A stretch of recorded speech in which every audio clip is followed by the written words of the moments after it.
watch it because they get this out of it every time. So if you can finish that sentence, you kind of have figured out that's the core problem or core value your channel provides. Same for any other business you have, whether it's consulting or e-commerce. And once you have that, you're like, okay, if that's the value that my YouTube channel provides or my store provides, what's the minimum version of that idea that I can do that does that? It doesn't need to do it perfectly. But if my channel is like, I want to do, my people watch my channel because it's my music, great. What's the quickest test you can do with that? You can hire a whole team of videographers to film you and do one music video, or the minimum version of it is to just sit in front of the camera, record yourself, and upload it. It's not perfect, but that's a great starting point because a lot of the value you're going to get is to just see what happens when you put a YouTube video on there. And you get a lot of learning. So then version 2, you apply those. Instead of without any learnings, hiring an entire group of people to shoot it and edit it and put it on YouTube. And then that's your test 1. And same thing applies to building a website, designing a logo, all that stuff. You got to keep it simple. And the other thing is everything you build for the web, make sure you build it mobile first, which goes without saying because most people are doing everything on mobile now. So if you are creating a thumbnail for your YouTube video, you got to see how it looks on mobile, not desktop. But it's hard because usually you design everything on desktop.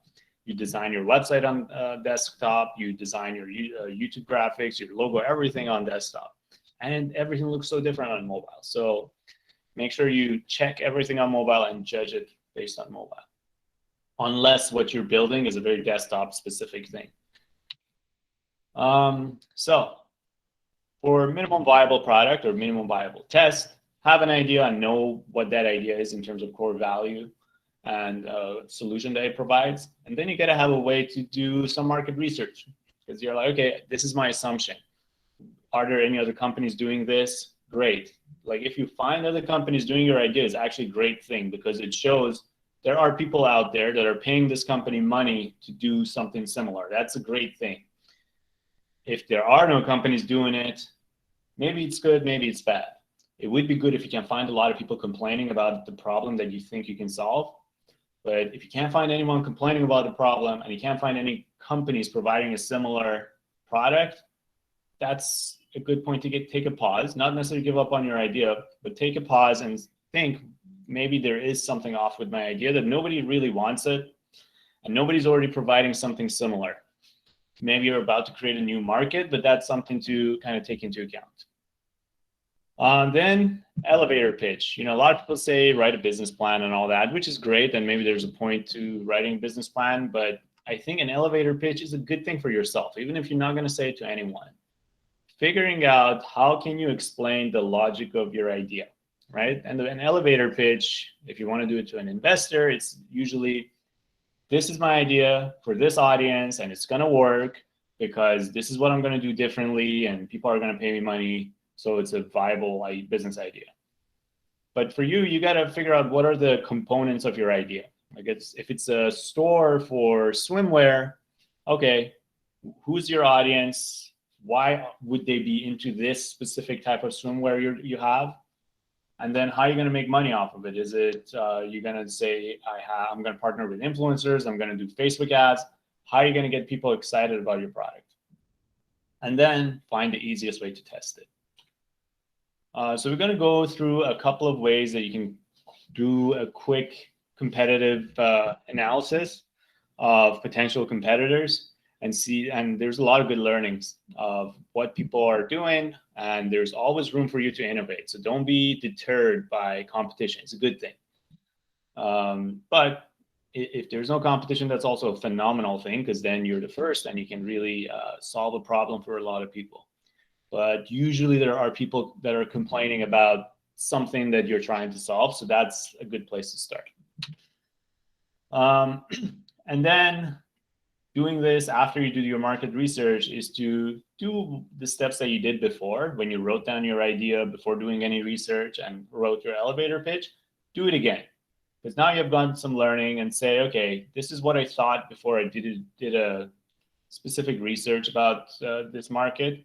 But now based on my learnings, would I think differently about the target market. Maybe initially you thought my ideal audience is these people, but after looking at it, you're like, oh no, there's actually this whole other group of people who are into it. So I'll give you an example. A long time ago, a friend and I started a phone case battery store. So it was an iPhone case that also charged your phone. Initially, it was when Pokemon Go came out, and we were like, great. Anybody who plays Pokemon Go, their battery dies all the time. So this is a great product for them. And we partnered with a lot of influencers who were about Pokemon Go, and they posted about it. We didn't get any sales. The reason was most of the people who play Pokemon Go are kids with no credit card. So a lot of them would email us. They're like, I don't have a credit card. Can you send me a free one? So not a great market research. We could have avoided that. So then we are like, okay, let's do market research properly. And after that, we realized, okay, a good audience is actually people who are frequent travelers. Let's go after them, and that worked out much better. But the fact that we didn't do a lot of investment up front into promoting Pokemon Go groups was good, because even though it didn't work, it wasn't a big hit. So this whole process is about making sure you have momentum to do a lot of tests. And if you invest too much upfront in any idea, and by investment I mean money and time, then you can't do that many tests, and you're going to fail. And this testing really never stops. So it's more of a flow you got to get into, and a lot of the judgments you're going to make, a lot of decisions you're going to make, going to come down to effort versus impact. Do you guys know this picture? Let me go back to chat. So look at this picture. Do you guys know what this is the mock-up of? I'll give you a hint. This is when someone wanted to make one of the very famous websites that a lot of people use right now. They did a mock-up of it. They're like, okay, I just want to do a mock-up of it, and they kept it very simple, and it's very nice. But this is where one of the biggest websites on the internet started. Where do you guys think this is from? Which website? Twitter, yes. It's Twitter. And if you look at it now, it looks nothing like Twitter. But that's the whole point. You know, even the people who came up with Twitter, they didn't have the whole thing figured out. They're like, this is the starting point, and we're going to keep it simple. It's going to be focused on one big idea, one big value, and go from there. But if they said, okay, we're going to build Twitter, and it's going to have the perfect logo and the perfect colors and all the features that I can think of, they would have never been able to get it off the ground. So they kept it super simple, didn't spend that much time thinking about like all the design and features, or like the core feature is this, as long as we have that, we can test it out. Like if you wanted to do YouTube, this is a mock-up that you can do. You know, okay, we have video players, ads, maybe not in the first version. Search, that's pretty important. I'll keep that. Related videos, if it's too much work, I wouldn't do it. I just want to see if people go and watch videos online.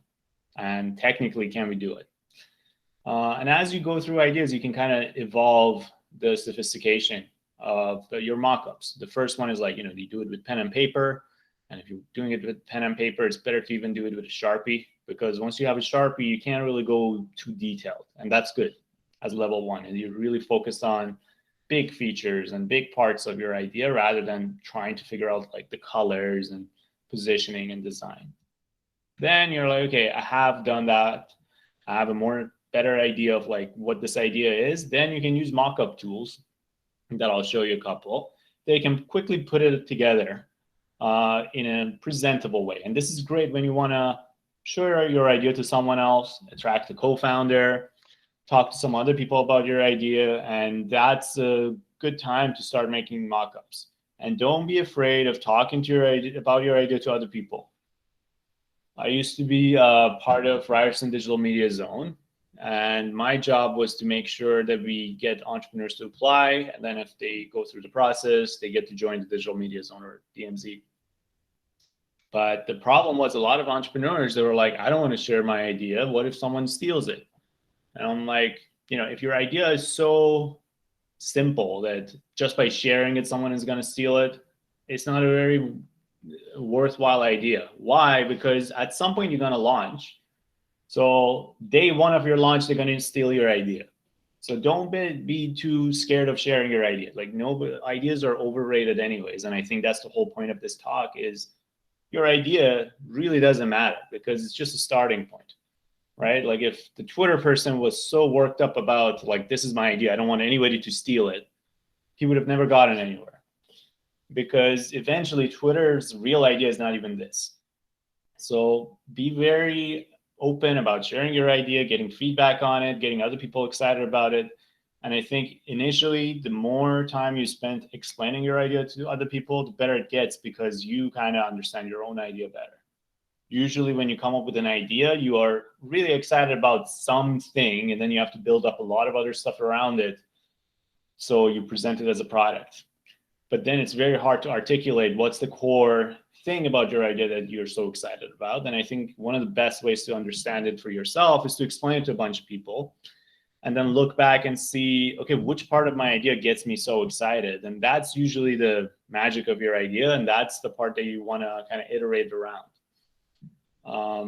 So for example, for YouTube, the magic of your idea is like, I want average people to have ability to share videos, for example. But the search box or related videos or the advertising model, these are great things, but it's not core to your idea. The one that you want to make sure that you figure out is, how do I make a site that allows people to share videos? And then all the stuff you've built around it is part of the idea, but it's not core to it. And then finally, once you have figured out all of these things, you can use even more sophisticated mock-up softwares or tools to kind of build your idea too. So there's a couple of tools that we'll go through. Maybe it's called Balsamiq, and then there's Sketch. These are a little bit more difficult tools, but these are great to put together a mock-up of a website or an app to show to an investor that looks pretty much real life. So there's like, you can make like a proper app looking thing. It looks simple, and there are better apps now. And then if you want to build a one-pager or a website, there's a lot of tools that you can use to just put a website together just so you can test your idea out. And usually, no matter what your idea is, whether it's a YouTube channel or an app, you need the website. And the website is actually a great way to test your idea, even if it's an app. A lot of times people are like, well, if I have an app, how do I do an MVP, right? Like, because at the end of the day, you got to build an app and then see how it works. And the MVP is you build a landing page and you say, sign up for my wait list before even making the app. Just make a landing page that explains what it is and see how many people sign up. And that gives you a good way to gauge how many people are interested in your app. And then you go from there. And then once you have done all of these, then you can start actually building it. And we'll talk about different ways to go about it. So let me stop here and see if anybody has questions or stuff that you want to cover as we go through some of the ideas for tools and different things that we can do. You can either type it out in the chat or just do this hand thing.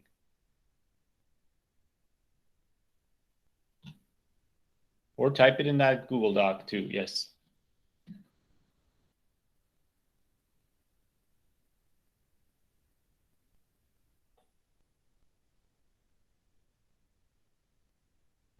Okay, could you repeat some of the mock-up apps?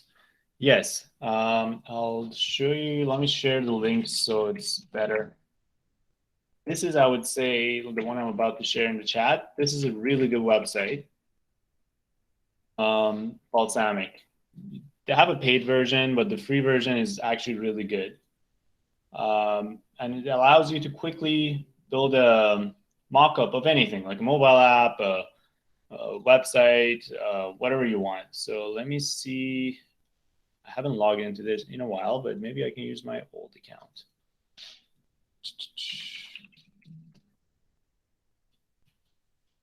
Dun, dun. Oh, okay, my Balsamiq. Okay. Let's see. But so there's this. There's also Sketch. No, not SketchUp.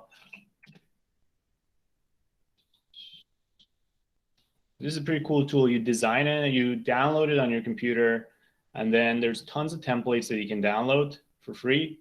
So, and then from there you can kind of, you know, as you can see, just double click, play around with it, and build it. It does have a learning curve, but honestly, it's really simple. Like if you give it a fair try for an hour, you get a hang of it, and you can build really nice mock-ups without that much effort. And it does a lot of things that makes your design look professional without you really bothering with all the details. It has all these, you know, common things that a lot of apps use, like a list. Like how do you show a list of products? They already have a module that you can drag and drop, which is pretty cool. Figma is great too. Yes, Figma and Sketch, I would say, are very similar. But more of a service with a mock-up of the, so Jessica, Julissa is asking, since my idea isn't specific to a product, but more a service, would a mock-up for a website be best? Yes, if you plan to get people to sign up for your service through a website, right? Like depending on your service, like how do you plan to get people to find out about your service and sign up for it? Then a website is great if you plan for people to find out about your service online and sign up for it online. If you like, that's what you're trying to test is usually the channel, right? Like if you want to start a business of like some service, you're like, okay, I just want to put an ad in newspaper, see how many people call me without me doing all the actual work of doing it. And if people call you and you haven't even set up your business yet, that's fine. You can say, hey, you're pretty busy. Here's a coupon for 10% off. We'll call you back whenever we have openings. So it's a good problem to have a lot of people asking you to use your service and you're not even ready yet. But always try to find a way to kind of test as cheaply as possible. Cool. Free Balsamic is only a trial. They have a free version that, as far as I remember, that works fine as long as you want to just design it for yourself. I'm pretty sure you get a recording of this session too. Do you need to test your app or website with your target audience? Yes, exactly. Definitely that's what you need to do. Because eventually you want to see if I put this app in front of my final audience, how do they react? And there's a lot of tools that actually help you figure that out. There's a lot of tools that, one, track how people behave when they come onto your app. When they go on your website, where does their mouse move? Where do they click? So there's this tool called Hotjar that is, again, a free version that is more than enough. And what it does, you install it on your website, it's pretty easy, or even Shopify store. And what it does, it shows you a recording of like people who come to your website. Okay, how does their mouse move? Where do they click? How far do they scroll? And that's a great way to see, what parts of your website people care about the most. Like if you have an e-commerce store and you see a lot of people are hovering over the testimonial section or they click on only a specific product, that tells you a lot of things that you can kind of learn from. Let me see if I can share my screen and show this website too. So this is Hotjar, and that's their product. It's called the heat map software. Basically, it overlays a heat map on your website, showing where people click, how far do they scroll, and even recordings of like as they go around your website. And that's a great way to test stuff. You're like, well, I think if I have this thing on my site, it really gets people to get curious about it. And you can even see what people look for on your website that you might not even have. Because then you can see, oh, someone went on my website and searched for this thing, but there's no pages for that. But you see patterns of people doing similar stuff, and then that way you can come up with different products or modifications to your site. Okay, I have 100 ideas. How do you choose one to test? It's a great thing. 100 ideas. Pick the one, like usually the ideas that you want to pick is one that you have, you always hear the passion thing, you like pick something that you're passionate about, which is great because like you need something that you have momentum to go at it for a long time. Like this whole testing thing, that means you're going to fail a lot of times. That's why you're testing, right? Like if it worked the first time, you wouldn't need to test it. So look at your ideas and see which one you have the momentum to stick with it for a long time. And usually the stuff that you have moment, like a passion or excitement to stick with an idea for a long time, are the ones that you either do it as a hobby, so you would do it regardless of how the idea goes, or you have some expertise in compared to an average person. So you have some into that topic or area that an average person doesn't have. So it gives you a leg up. So you're more likely to succeed than an average person. So you got to narrow your ideas down. And I would start from which ones do you feel most excited about to go for long term. Can you type out the name of that software? Yes, I'll type that. And I'll later on give you guys a document with all of these things in it. I've got a few friends to test a few function of my sites. Friends are the worst people you can send your stuff to. Never send anything for feedback to your friends, because they'll tell you exactly the most useless feedback you can ever ask for, which is, this is great, I love it. And the moment you ask them, okay, do you want to pay for it? And some of them might be nice enough to pay for it, but that's not your audience. So do not go after your friends unless your friend is a specific member of your actual audience. Don't go to your friends just because of proximity. You know, if their only qualifier for you to ask them is because you know them, probably not the best person to ask. One of the better places to go and get honest feedback are subreddits. I don't know how many of you are familiar with Reddit, but anything you want, there's a subreddit for it. And there's a lot of subreddits about, you know, let's say you want to start, like I had a friend who was doing knitting patterns. And I didn't know there's that much excitement about knitting patterns, but she went on a knitting subreddit and said, hey, I have all these cool designs. I'm putting knitting patterns. What do you guys think? And she was very transparent about, like, this is what I want to do. I want to turn this into a business. I have these ideas. And that's the community that one is super excited about knitting. Like, they're on reddit.com for knitting, and they go to that every day. And they are experts in it. So they actually gave her a very good feel for like how good her idea is.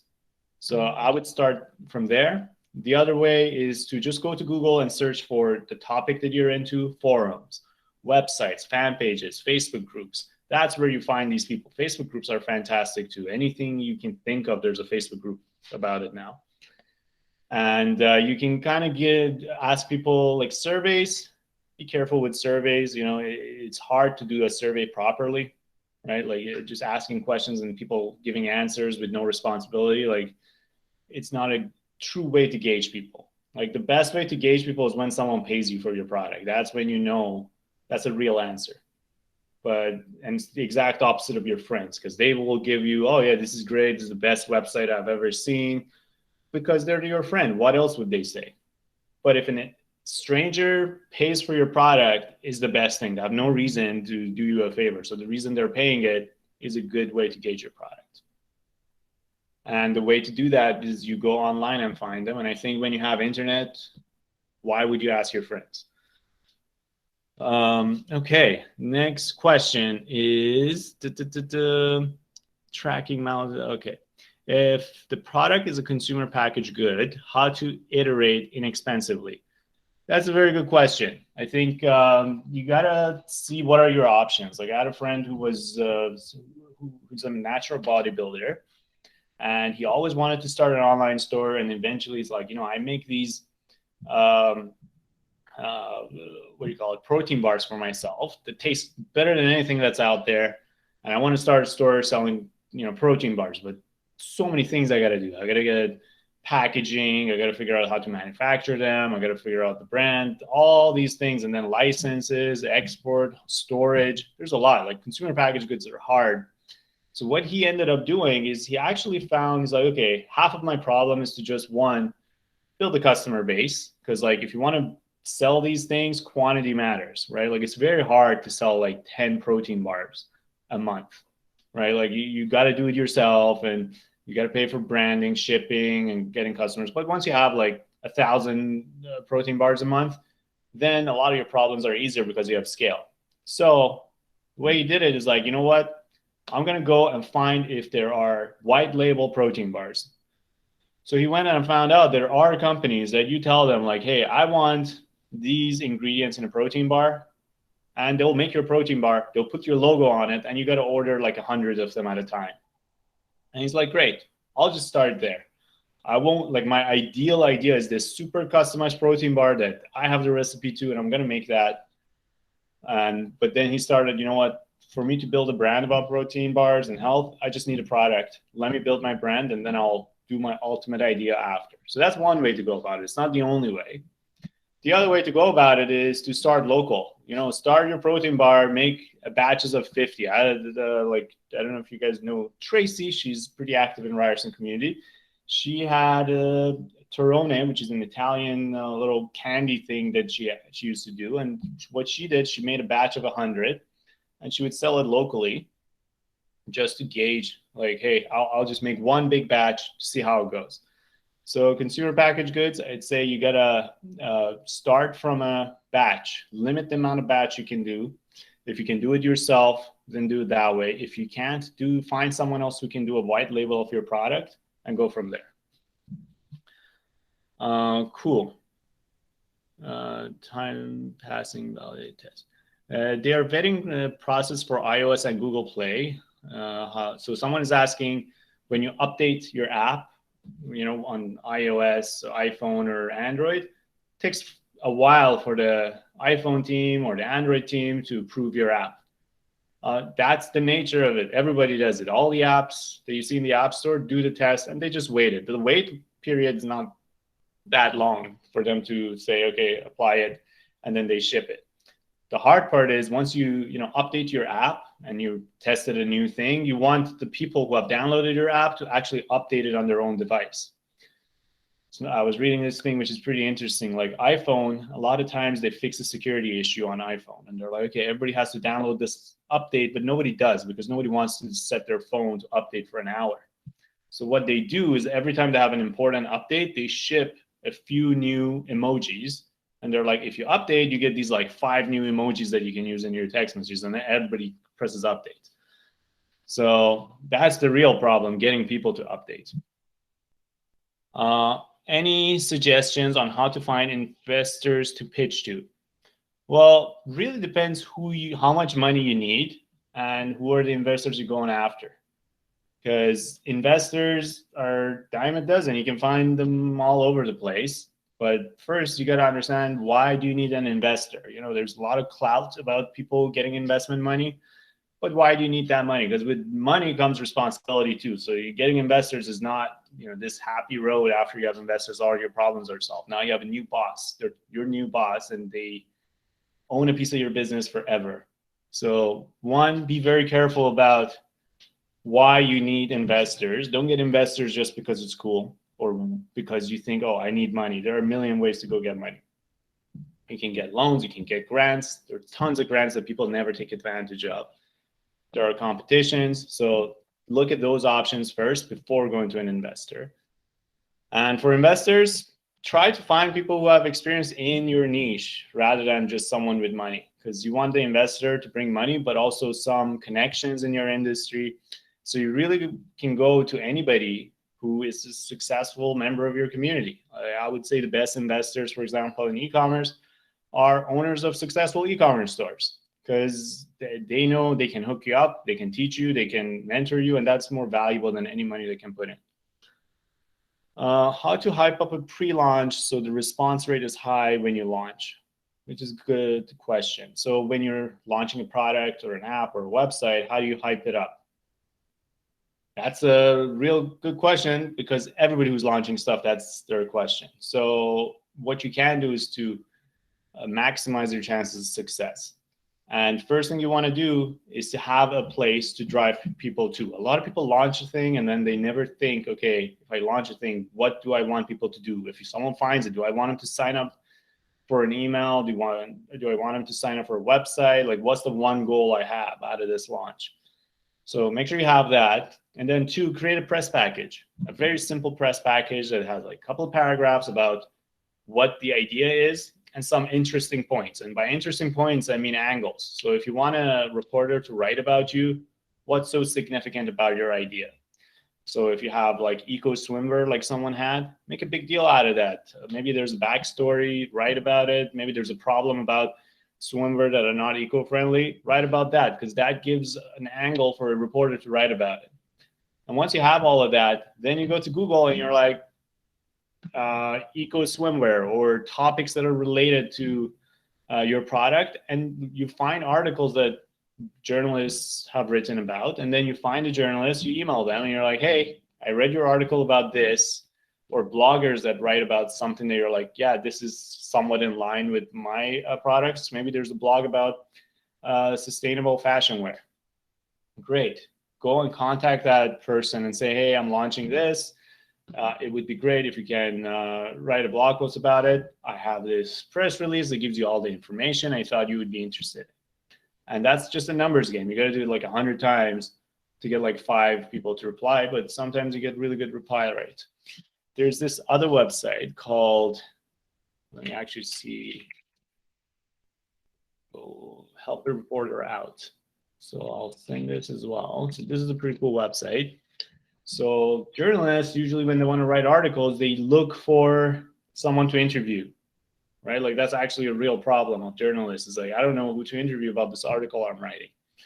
So this is a website that connects those journalists with people. So you sign up for it and you say, okay, I'm a person who's an expert in this topic. And then every time there's a journalist who's writing an article about your topic, they contact you, which is pretty good. And there's a ton of tools like that. Let me share one more website. Product Hunt is a phenomenal website. If you're launching a product, consumer packaged good, app, whatever you're doing, this is a great website to go and submit your website. That's the whole point of this website. It's like Reddit, but for product launches. And it's a great way to get press too, because a lot of tech journalists or people who write about startups, that's where they get their news from. People bootstrap still take too long to get it to an MVP. Is there any equivalent to crowdfunding, but limited to developers? Joseph, I don't get what you mean by that question, but if you want, you can type out a little bit more elaborate version of it or come to the video and then I can answer probably better. But yeah. Cool. Any more questions about this stuff?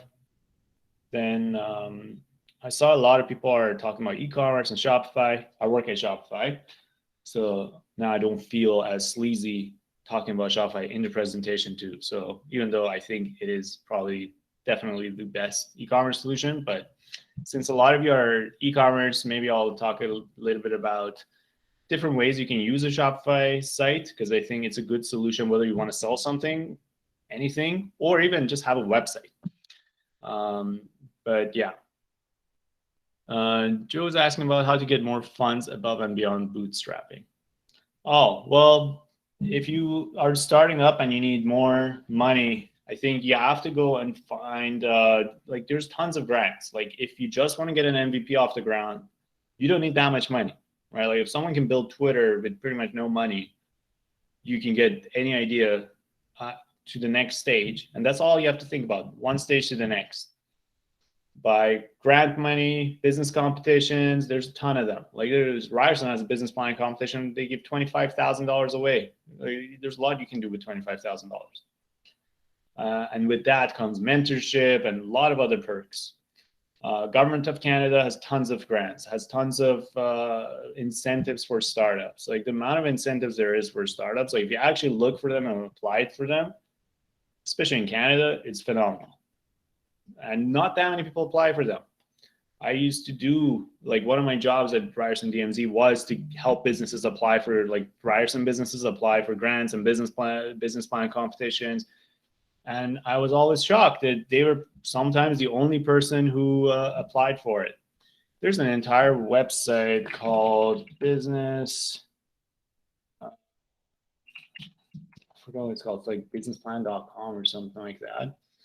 But this is a great place to start. There's no one site that lists all of them. There's a bunch of sites that make different lists. So just go to Google. There you will find unlimited list of them that have grants. Government grants are great, I would say, because they have a much more clear process of how you can get them. A lot of private institutions, it's like a little bit weirder, and sometimes they still have the website up even though they don't give the grant out. But once you do a couple of them, the good thing is you fill up the application, so you have the document that you can keep resubmitting to different things. So definitely worthwhile to sit down and really write a good application for yourself. Is ClickFunnels on your radar at Shopify? Yeah, a lot of people at Shopify use this tool called ClickFunnels that helps you build landing pages, collect emails, send emails. It's a really good tool to kind of quickly build a landing page and set up a funnel, a marketing funnel for yourself. It is a pretty good one. It's called ClickFunnels. It's paid though. It's somewhat expensive, but it's really good. Let me show you this thing. So it's pretty cool. It's if you just want to set up a website and say, I want people to come here and put their email in there, right? Like collect emails, like anything you do online, collecting emails is very important because that's how you keep in contact with all the people over long term. So if you have a website and you don't have an email thing at the top, why are you sending traffic to it? Right? Like unless you're selling something. If it's an e-commerce store, that's one thing, but collecting emails is very important to keep in touch with the visitors. So if you do a big launch and you don't have your product ready and you just want to gauge excitement, put an email there and say sign up for our wait list. Because the good thing about that is, one, you capture the email, but once you launch your product, you have a list of people to email to, so you can get a bump in your initial install base. Cool. Let's go to Shopify because this is pretty, I think it covers a lot of the things that you guys talked about. But before joining Shopify, I used to make websites. Like that was one of the things I did. I would charge people, make them a website, e-commerce websites, personal websites, brand websites. I think I made the Fashion Zone website at some point. So then after looking at Shopify, I'm like, I can't charge people anymore. This is like better than anything for most cases than a person can make. So what Shopify does is like you sign up for Shopify. Whoops. Let's see. I gotta just make a random name so it's not taken. I don't even know what's my password. Change email. Let's log in with this. This one I know the password. Cool. So creates a store for you. And by store, I mean a website. And that's a lot easier than you can get in a lot of other places. So let me finish the sign up. I gotta sign up these things. Great. Cool. And just by doing a couple of clicks, filling up a form, suddenly you have an entire website. Now it's not fully made, oops, but you can select a theme, you can add products, and we have tons of free themes that you can choose from. But doing something like this on, let's say, WordPress is a lot more difficult than just coming here and saying, hey, I like this theme, I want a website like that, and just boom, installing it. So what I would say to people who want to make their own website or WordPress or Shopify or anything, I'd say if it's e-commerce, you usually have to worry about a few things. One is security of your website is huge, right? Like you're dealing with payments, accepting payments, setting up that payment is also kind of difficult.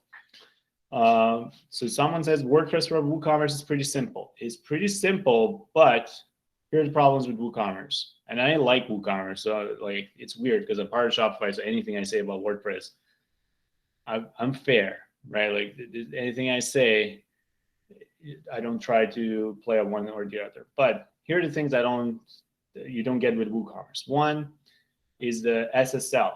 So what I mean by that is a secure hosting. So when you have an e-commerce website that deals with payments, you usually need to pay $100 just to get that certification for SSL. That comes with Shopify. You need a domain. So you need to go and buy a domain, and I always suggest you go and buy a domain, maybe from GoDaddy or Google Domains is pretty good. Namecheap But with Shopify, if you don't have a domain, they give you like your name.myshopify.com. So you get a mini domain that you can use right off the bat. 2, it's always up to date. With WooCommerce, you have to like hire someone to maintain your website over a longer period of time. With Shopify, if Apple Pay launches, the day it launches is integrated in your store because you're paying that monthly fee to make sure that your store is up to date. WooCommerce, on the other hand, here's the good things about WooCommerce, is kind of you own your own ship completely. So you can do whatever you want, but also comes with the responsibility of like if it breaks, it's on you as well. So initially, if you just want to start, I always recommend Shopify because you don't want to get caught up in the technical side of things. You have a business to run, you have a product to figure out. You don't want to spend your time, mucking around with the code and saying, oh, why this doesn't work, why that doesn't work, how do I connect my domain, how do I set up payment gateway?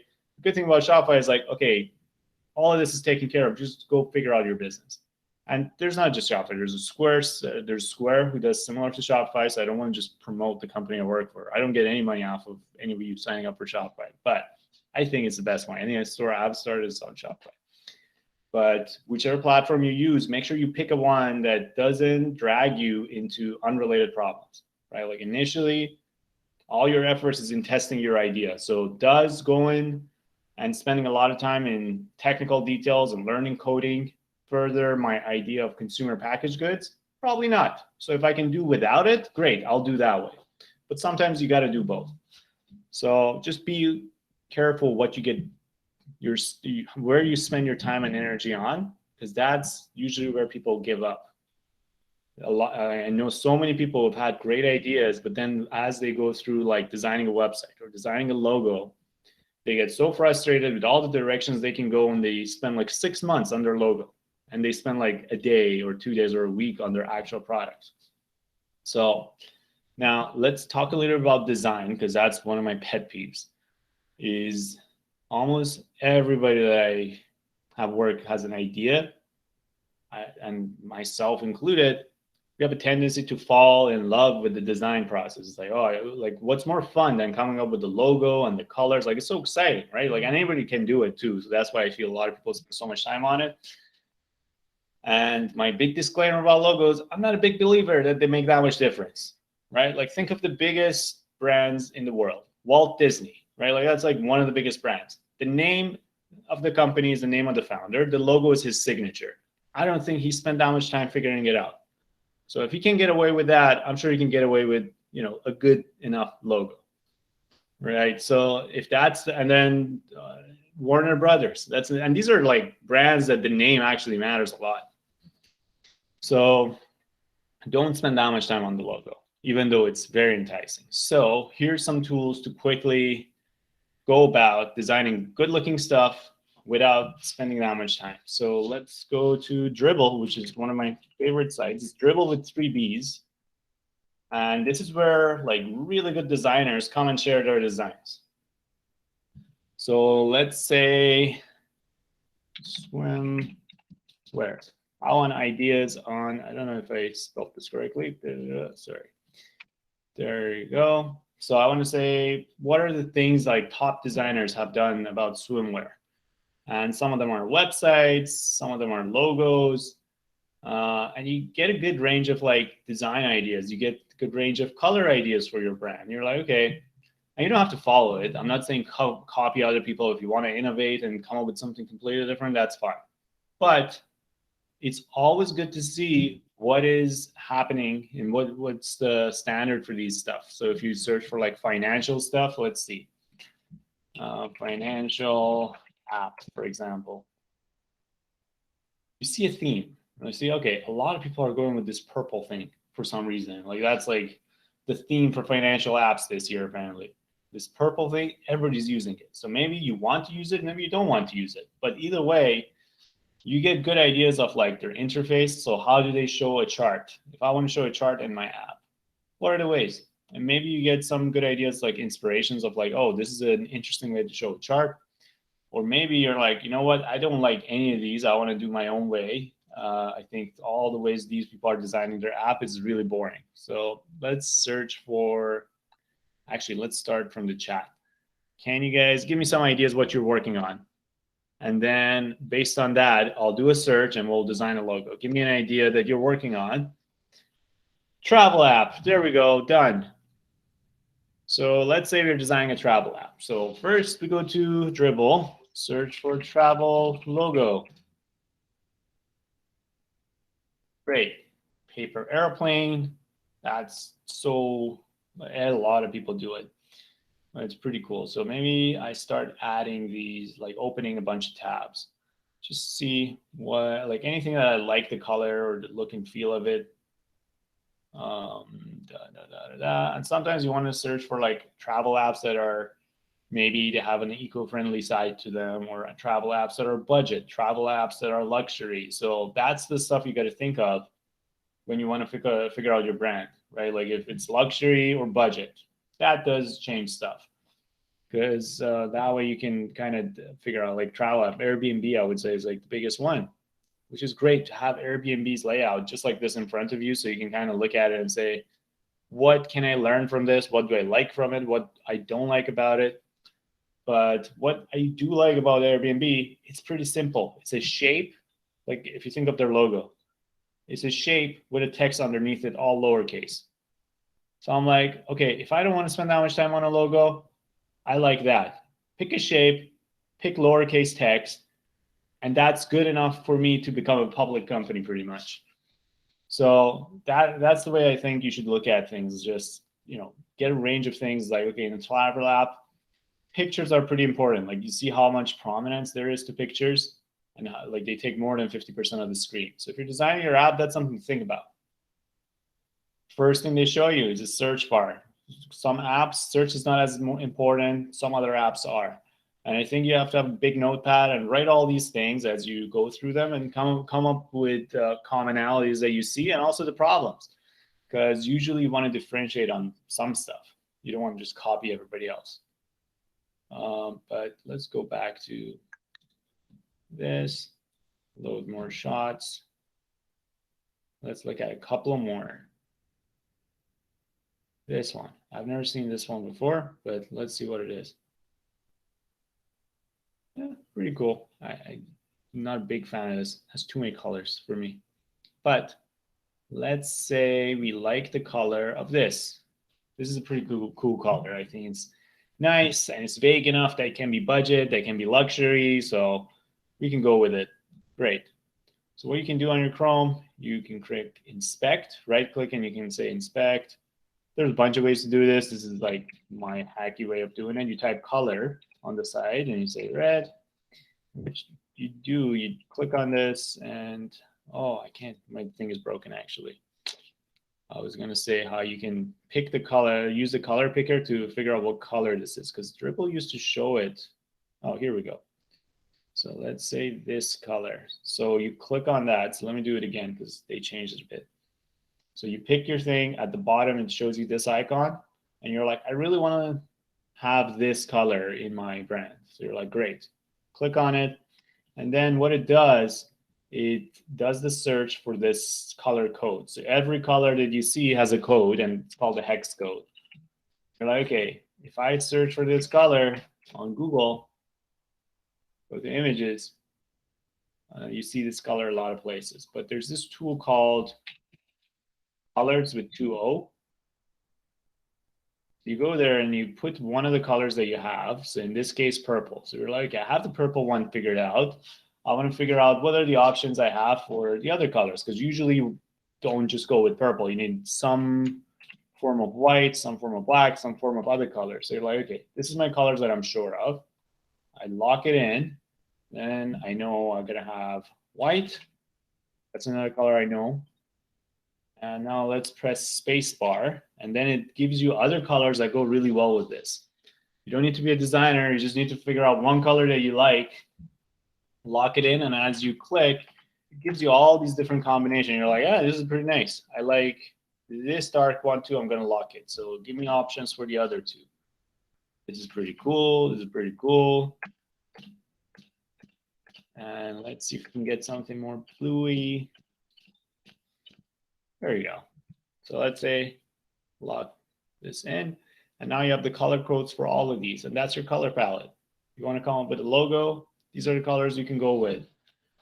You want to come up with a brand, a website, a mock-up, that's a good place to start, and it's going to look professional, and you didn't spend that much time on it, and you don't need to worry about it. And you can always change. You know, if you launch and it's not a success, you can always change because no one found out about your company, so you don't lose by changing it. It will, like, changing your brand is only a problem if a lot of people find out about your brand, which means your brand worked most of the time, so you wouldn't want to change it anyways. Cool. I'm gonna go back to the questions, see if there's anything here. How can I see this? Can you guys see the screen share when I share the screen? Yeah, okay. Cool. Okay, I was worried. I'm like, I was there for like 30 minutes and nobody saw it. That would have been terrible. Cool. Do you guys have any questions about the brand and design side of things? If something you want to do about your brand or your design. And let me show you a couple of anybody. So let me just comment on Wix. Wix is great. I think if you want to put a personal website together, it's a great great tool to go with. Like I think with commerce, like if you want to sell stuff, that might not be the best option, but definitely very quick to put a website together. And these are tools that are great. Like you don't want to hire someone to build you a website because I'm sure 99% of you do not need specialized services of someone to build a website. Like all the tools that are out there for free or minimal cost are good enough. How do you feel changing your logo after you've launched? I feel perfectly fine. Like honestly, I have as I said, I have very low, and that's a personal opinion. It's all everything I say, not a fact. But from my experience, don't worry too much about your brand unless it has become big and it's well known and there's some equity in it. But if you just launch your product and 1,000 people have seen it, the world has billions and billions of people. So that 1,000 people don't care about your product that much too. So they don't. If you show them which one is my logo, they wouldn't even remember. So be very comfortable with iterating your brand, but don't get caught up into it because usually your brand is not going to be the thing that changes your outcome. Like it's important, but it's not a make or break, right? Like let me show you this website, Fashion Nova. Probably one of the biggest e-commerce websites in the world. The logo is literally the text, and these are the best logos I've seen. Are just like all caps. One is bolded, the other one is not. And it doesn't look great. Honestly, I don't think their logo looks nice, but it's one of the biggest e-commerce websites in the world. So that's how I feel about logos. Like don't get caught too much into it. As long as it's good enough, it's good enough. Because this is a good enough logo. It's not a great logo. So yeah.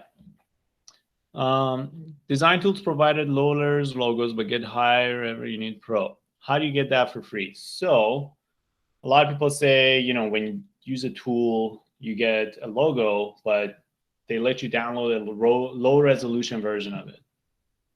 They don't let you download the full version of it. So there are a couple of tools called Vector Magic. So what you can do is to go to Vector Magic. What this does is you drop a logo and then it traces it and gives you a high quality version of it.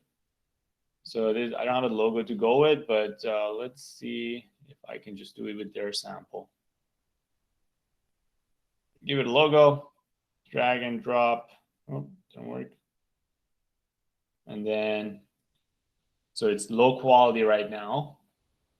And then it does its magic.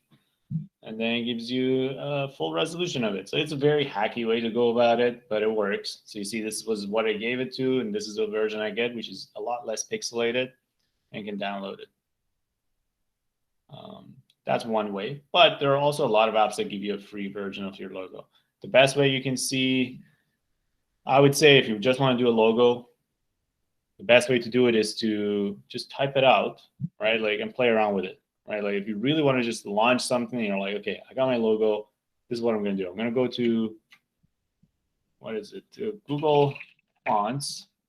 So Google offers all these really good looking fonts for free. So someone typed the name of their business. Let's try it out. Give me a name of a business. Let's see. Anyway, you guys all had ideas for business, but now that it comes to posting a name of it, I don't see any. I doubt these are real businesses if you don't have a name. Any name. Okay, I'll just go to Dribbble and pick one. Let's see. Logo.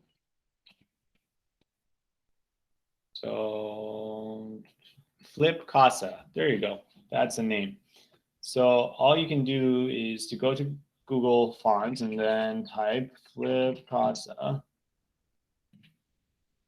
And then that's pretty much a bunch of people design your logo in all these different fonts. And as I showed you, a lot of good logos are just typefaces. So as long as you find a good looking logo, a good looking font, you can just go with it. And what you can do is to, one, increase the size so you can kind of see a bigger version of it. And then say, I want fonts that are handwriting, not really. Display fonts are pretty nice. Let's go this and say, you have all of these. And then you can just download it. It's a font. You own whatever you type with it. You can use it as a logo. And the good thing is, since it's Google font, you can use that same font on your website without that much trouble. So I would say this is the laziest way to go about creating a logo for free, but it works great. Cool. What's a good learning resource for somebody trying to take up Shopify Splash? What is Shopify Splash, Ethan? Okay, I feel like I'll be better off coming on the audio to explain this to you because there's a lot of words to type out. Sorry? So the background is before I tried using Shopify as a platform, and I bought one of the themes, like one of the nominally priced ones, not overly expensive. But there was a few things I wanted to change with like not the like if we're talking about the coding aspect, not the HTML, but the CSS stuff.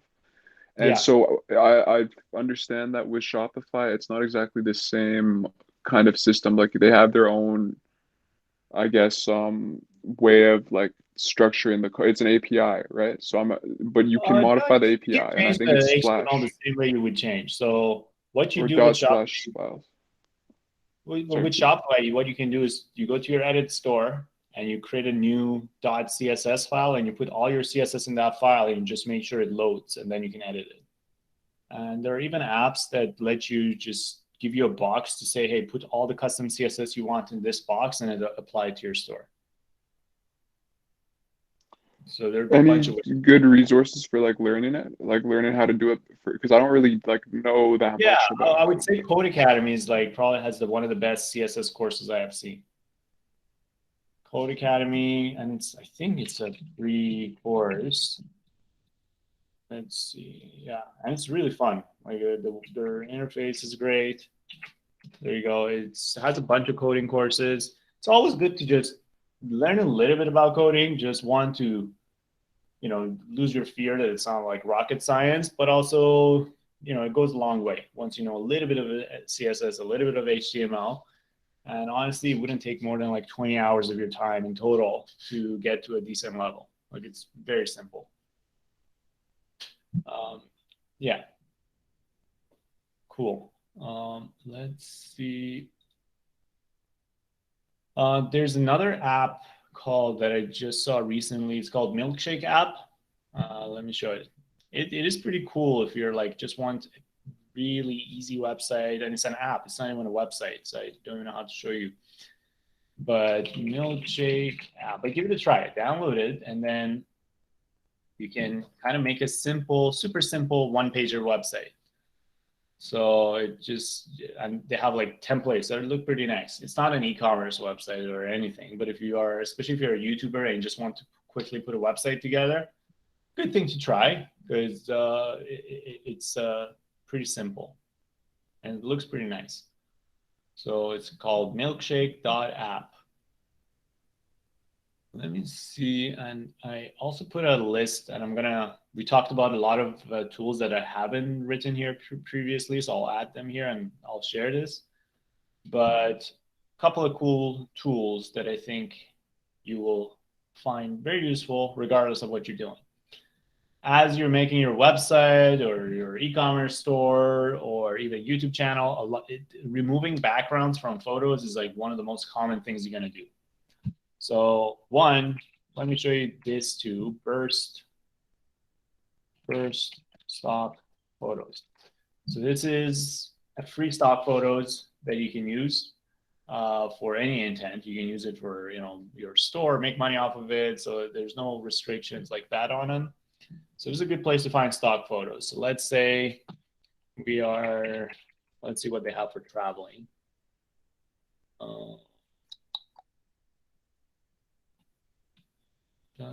These are nice travel photos. Or maybe find a product photo, like let's see, bag. Let's say I have a picture of bags. And there you go. Okay, let's say I have this picture and I'm like, I really like it, but I want to remove the background so I can put like text on it or do something different. So you download the photo, but there's this tool called remove.bg, and it saves you like millions of hours in Photoshop removing backgrounds. So you have this photo and boom, it removes the background like that, which would take you a long time to do it such a clean way in Photoshop. So that's a great tool to have, and you probably run into situations when you want to remove background a bunch of times. Dribbles we talked about. Photopea is pretty much Photoshop for free on the web. Like, it's really great, this thing. So you can just use it like Photoshop. They even come with like templates that you can use. So let's say I wanted to do, let's see what we got here. And you can do like a blank canvas to do whatever you want, but I'm just going to do something super simple with the photo that we got from the other tool. Oh, I didn't download so let me download this first. Great. Just drag and drop. Boom, I got a photo, remove the background, and you can do it with any photo. And then remove the size and add the text you want. So if you want to build a banner for your YouTube channel in a nice way, or make thumbnails for your YouTube videos, or if you even for Instagram stories, you can change the dimensions so it fits whatever it needs to be, and quickly put something together that looks very presentable, and it's all free. Like, this is probably the most valuable tool that's out there for absolutely free. It's pretty much Photoshop for zero cost, which is mind-blowing. Noun project is also great, because when you go to Google Fonts, and let's say you went to Google Fonts and you're like, oh, this is a great logo, and you downloaded the font, then you need an icon too. These are free icons that you can pick. So you're like, okay, travel. They have tons of icons that you can use. Whether if you have an app, great, because usually apps need a lot of icons. And the icons need to go well together too. So you can't, pick random icons. And the good thing about Noun Project is they have packages of icons that they all kind of have the same look and feel. So you can pick from this package and all of them look fine between putting them beside each other. And they have pretty much an icon for anything you can think of. I haven't been able to find something they don't have an icon for. Cool. Let's go back to the chat. Google Fonts. GIMP is also a Photoshop alternative. Yes. Great. Yeah, so there's Burst. There's tons of free stock photo websites. Burst is just one of them. Yeah, that's the problem with GIMP. It's very complicated. But this Photopea, let me share the document with you guys too. Anyone on internet with a link. There we go. So this is the link I'm adding it, and feel free to add any one of them that we just talked about here so everybody can use it. So that's the doc where you can find a lot of the, I'm going to make all of you editors, which is a very dangerous thing to do, but we'll see how it goes. Yeah, so there's a lot of tools for free stock photos and free stock videos that you can use, but Burst is just one of the better ones. The other thing about finding tools, Product Hunt is great for that, because that's exactly what it is. So let's say you're looking for like stock videos. All you got to do is to go to Product Hunt and you're like, free stock video. and it actually finds things, and these are highly rated. So it's not like websites that can just spam it. So you're like, okay, video V, great, free stock footage. And then you can download all these stock free footage for whatever you want without the watermark, which is great. Yeah, or even free, I don't know what else you would want. Free logo. Let's see what comes up.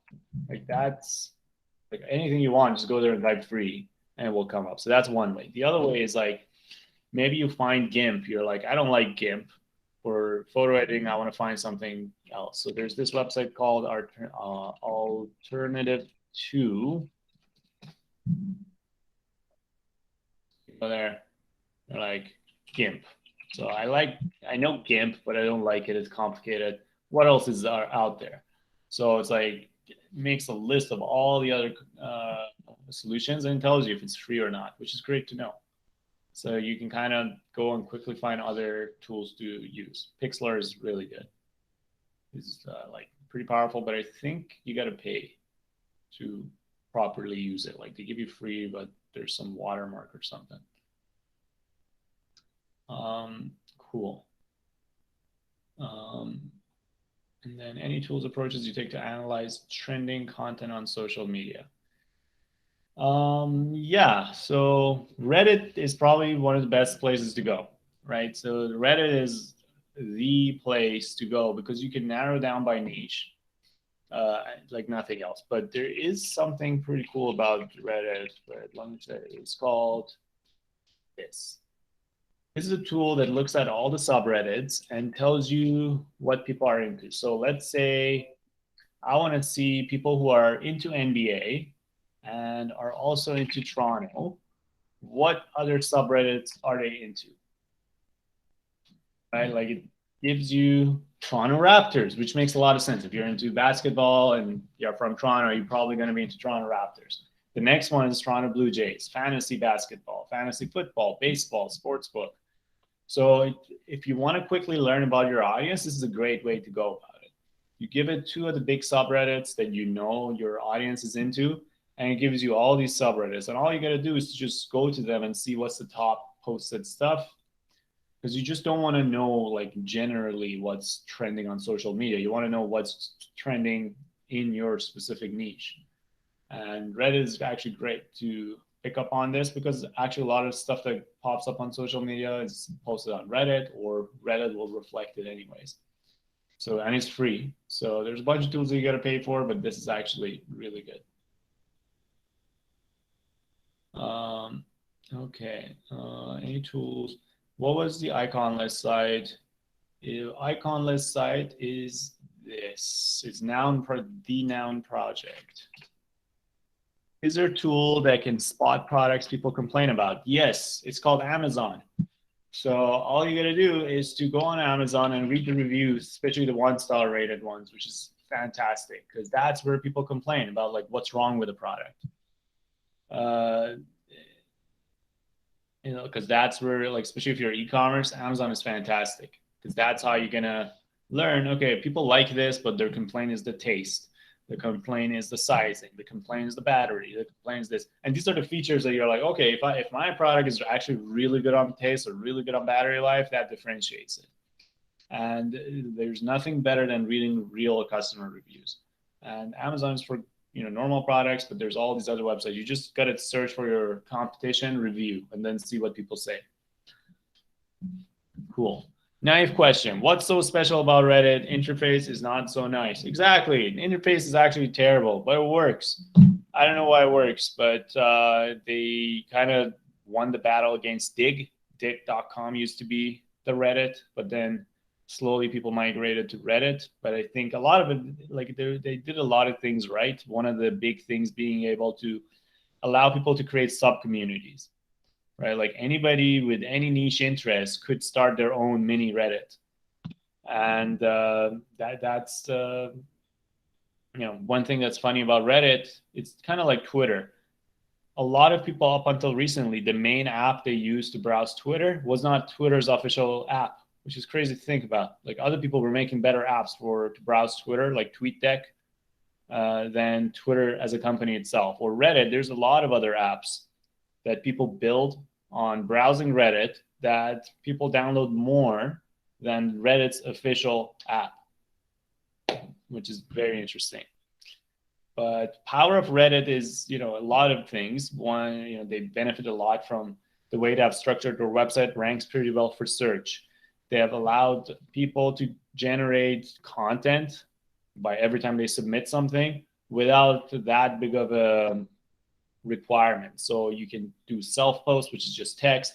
They have AMAs that people can go and ask questions all through the same interface. So it might not be a great looking interface, but it's a really flexible interface that allows people to use it so many different ways.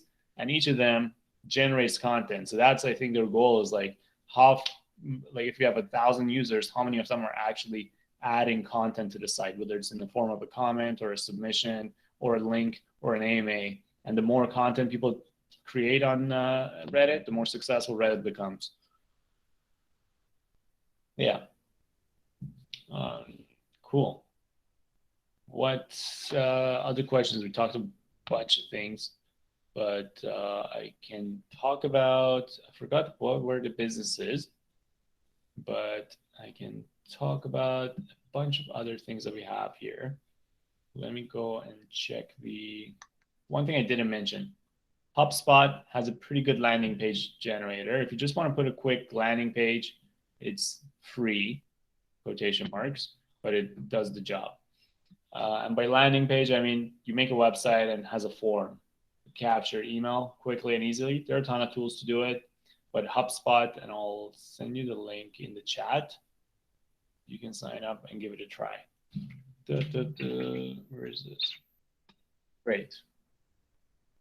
There you go. Now, just to recap, how many people are planning to start a YouTube channel, Instagram, or like social media stuff? Because there's a bunch of stuff we can talk about those, but I don't know how many people are into creating social content, growing their following and all that. Okay, 2 people. If you have a business, you need to do some things. Okay, good. Okay, enough people.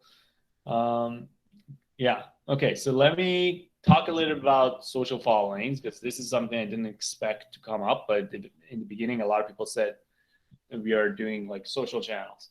One thing to remember about social channels is like you want to build a following, right? Like that's what you're going there. You're not going there to just randomly post stuff just because your business has to have a Instagram channel. Because a lot of businesses are like, we're a business, we should have an Instagram channel or a YouTube channel, and on our channels, we post our business videos or our business pictures. So some of the worst YouTube channels are usually corporate corporate YouTube channels. So let me see if I can find a good example of let's see, corporate YouTube channel. That's my favorite things, like all these terrible YouTube channels that people make. Let's see. Yeah, Betamax. So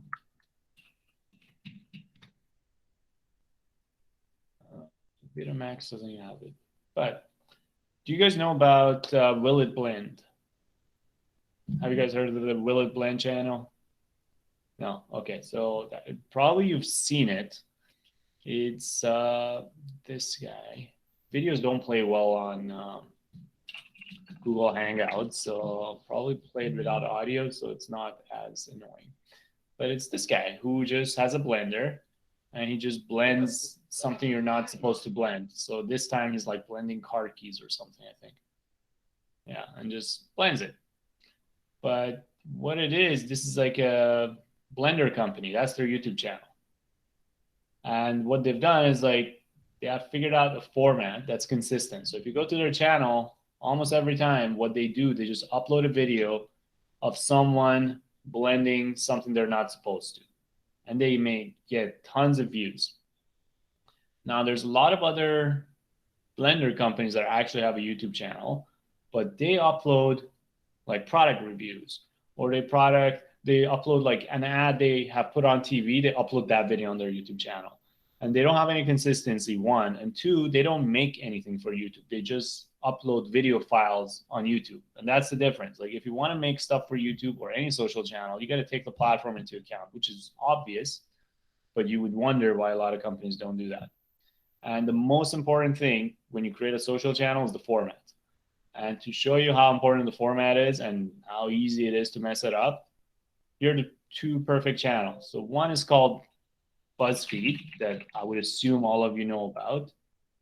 And it has 20 million subscribers. And you would think that's amazing. But most of their subscribers come from the fact that they already know BuzzFeed and they're like, oh, great, BuzzFeed, I love their website. I'm going to subscribe to their YouTube channel. So they have 20 million subscribers. And how many views do they get? They get 40,000, 37,000, 74,000. Some of them are one-offs that they take off, but on average, they get like 30,000 in video. But they have 20 million subscribers. Now, and their videos are all over the place. Like they have prank videos, they have like normal, like exploratory videos, they have cooking videos, they have like this versus that videos, all kinds of videos. They just dump all their videos here. So no theme, no format, and their views reflect that. Like out of their 20 million subscribers, 40,000 of them or 37,000 of them, which was uploaded a day ago, have bothered to watch this. And I go to Vox, which probably all of you know again. They have 8 million subscribers, but they have a very consistent format. Like if you have ever watched any other videos, you know exactly how any other video is going to be. Like it's the same structure, it's the same explainer. And they get hundreds of thousands of views almost per video. Some of them 2.5, 2.9, 1.4, 400,000, even though they have less than half of BuzzFeed's subscribers. And that shows you the power of format. Because like people, when they subscribe to your channel or follow you on Instagram, they don't do it because you have good content. Like BuzzFeed, each of those pieces of content are great pieces, but individually they're great. People subscribe because of the expectation they have of your future content, right? Like the only reason you subscribe is you're like, oh, I like the stuff Amir is putting on because of the stuff I watched, but I also expect him to put similar stuff in the future.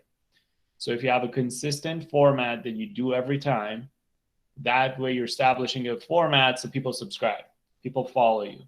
But if you just do random stuff, even if they're good content, it doesn't structure a pattern for people to say, hey, I watched 10 of Amir's videos and I think the 11th one is going to be like that. And if you think of any good content channel or thing that you follow, they definitely have a format, like TEDx, right? Why TED Talks are such a big thing? Because they have a format. Like there's one speaker on the stage even looks the same. Everybody has the same structure. So you might watch a video about mathematics or marine biology. You watch anything about any topic because what you care about is not the topic, it's the format, right? So that's the one thing to figure out is like, what is the structure of your videos going forward? Have you guys seen Hot Ones on YouTube? The one where they interview people and they have like chicken wings with hot sauces and get super hot, right?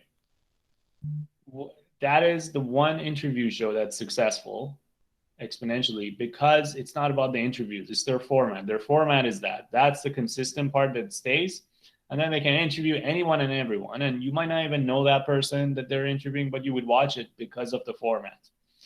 And interviews are actually very hard to do on YouTube because the more famous the person you're interviewing, the more interviews of them are out there. So why would anybody watch your interview of that person?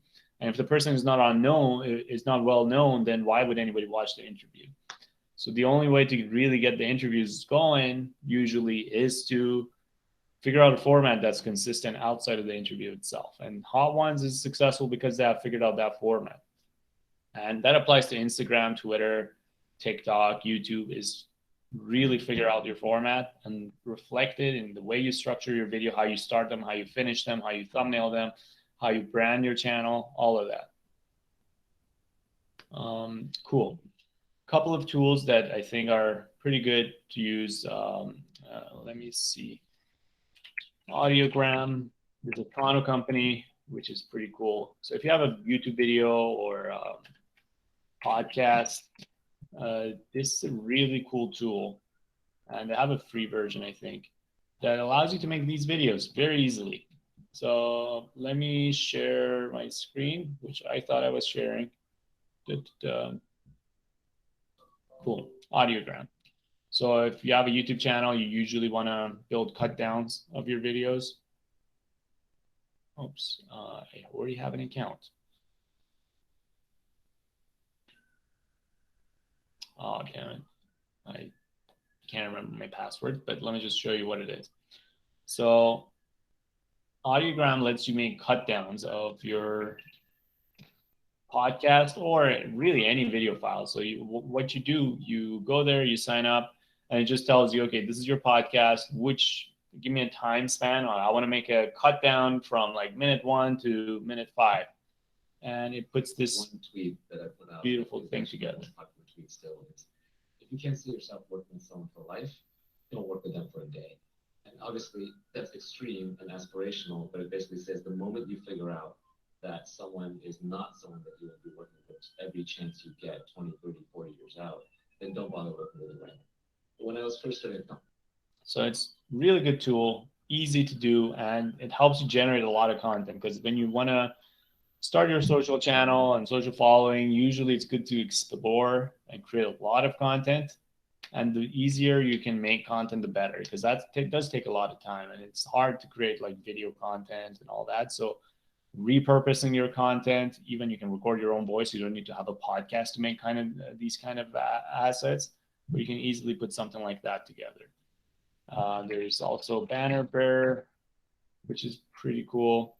So what this one does, you can make a Google Sheet, or if you're a coder, do something like this. But let's say you have a Google Sheet, and then you can give it a background picture and an image and put just 100 of them, and then it creates 100 pictures. So suddenly you have, let's say you want to make 100 motivational posts on Instagram, where you have a picture, a motivational saying, and a background. So you make a Google Sheet, one column links to images, one column links to, you just type out the text you want, and it just generates all these different image assets that you can use for your Instagram. So you can do it at a scale instead of one by one. So let me add this to the channel too.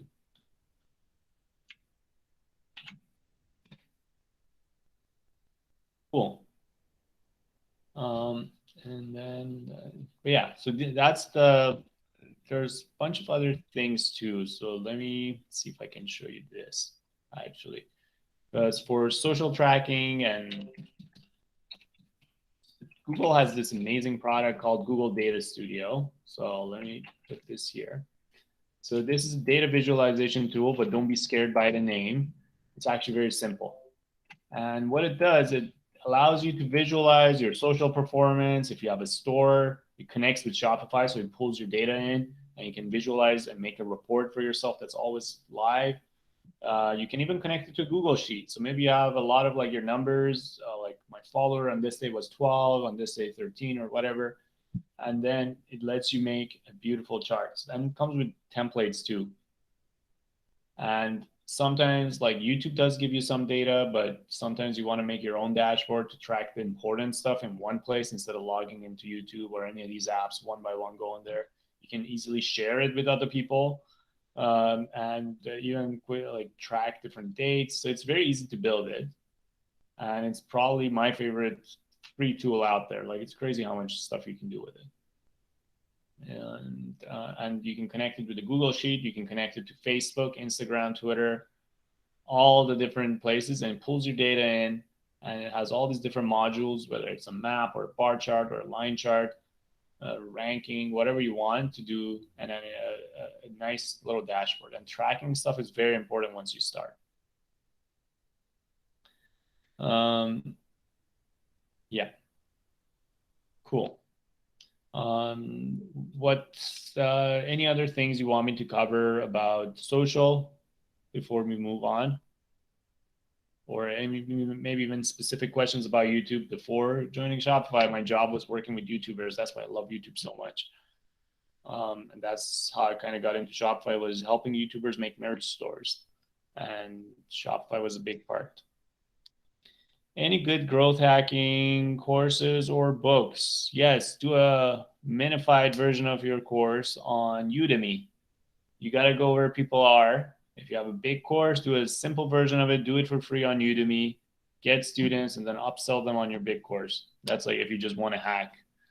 I think that's like a most scalable one. Or do it for $1 on Udemy, so you also make some money. How do you stand out in today's climate? It really depends. Like you want standing out, you gotta focus on your niche market. Standing out in a focused, smaller audience is easier than trying to like just, generally stand out. So always find who's your audience, which websites they go to, which social channels they use, which influencers they follow, and which magazines they read, and try to make your splash in that focus. So if you have a brand and for your launch, you focus on connecting with a bunch of reporters and journalists, and then a couple of influencers, a couple of blogs that are niche, not super huge. It's not like New York Times or anything, but they're very specific to your audience, and they all talk about you. You stand out to all the right people in a much less effort than trying to get like big press and big influencers. And big influencers, it's not even worth it most of the time, because a focused audience with a focused influencers, the endorsement you get from a focused influencer like that's really related to your niche is way more authentic and drives way more engagement than the biggest influencer just saying, I love this product. But if you get a chance to work with a big influencer, don't turn it down. But what I'm saying is don't pay for it, because I feel they do end up charging a lot more than they can bring in. Yeah. Any good growth hacking courses or books? Yes. Let's see. Yeah, let me send you a couple of. Here's a couple of good ones. One, and I would read these in order. I would say 2 books. One is called Traction. That one is good if you just want to get good understanding of like online growth.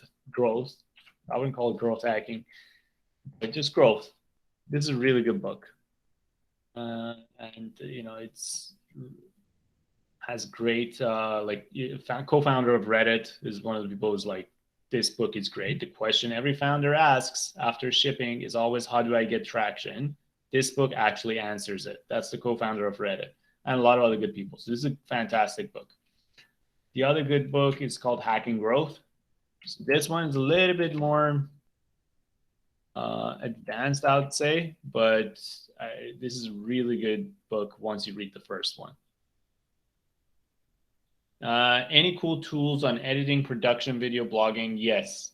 One of the better tools that I've seen that, again, comes with a free trial, and you get a good enough to use it. It's called Descript. So what Descript does, you upload your video or your transcript of your podcast, and it lets you edit it visually. So one, it transcribes your video or audio file. So you upload an audio file, it transcribes it, shows all the text that says, I don't know how it does this, like magic. It actually figures out word by word how it works. So, and then after transcribing it, you see it writes it out, and then you can edit your video by editing the text. So it has a transcript, and then you're like, I want to get rid of the part where I say or where I say this sentence or this, and then you delete the text. It also deletes the video. So you can edit your video using the text, which is much easier. So I would use this, and it comes with a free number of minutes that you can use, but it's not that expensive anyways. Oh, did I send it? Let me send it here as well. Yeah, there's this, and then there is another one. Let me find that and send it to you as well. There is Picto chart, I think it's called. Let me show you. So this one is similar to the other one. You select the part of the video that you want to make a cut down of. So you're like, okay, this is my video, that's the transcript. Make a cut down from these, and then makes a cut down. And then you can do the transcript on the video. So if you're putting on Instagram or something, you can make it look like that. And it's very easy to do it. So I'll send the link here as well. Cool. There we go. Yeah, so between these two tools, I think you can find a lot of value. What's the best way to learn about Facebook ad strategies? Honestly, the best way is to spend money on it. So that's the only way to do it because it really depends on your product. I would say talk to people who actually do it for a living. Like there's a lot of people whose job is to run Facebook ads for other people. Don't talk to the people who sell courses, not those people. The people whose job is to work with a company and do their Facebook ads, especially for e-commerce, because if they're good at it, that's how that becomes your full-time job. So that's the best way to talk to. And the strategies really depends on your product. So don't look for a book or a blog post that has a strategy, then you read it and you're like, I'm going to do this. There's going to be a lot of trial and error, and most that you can hope for is to get the right things, get the things right. And talk to the people who actually do it for a living. They'll give you some general, idea of like where to start and how to start, but there's no way to read a book. And it's like learning swimming by reading a book. It's not going to happen. So at some point you got to start money and testing stuff. And I don't recommend using Facebook ads as like the first thing you do, because Facebook ads work when your product works and your acquisition, your website and everything works. You just need more traffic. That's a good time to go after Facebook ads.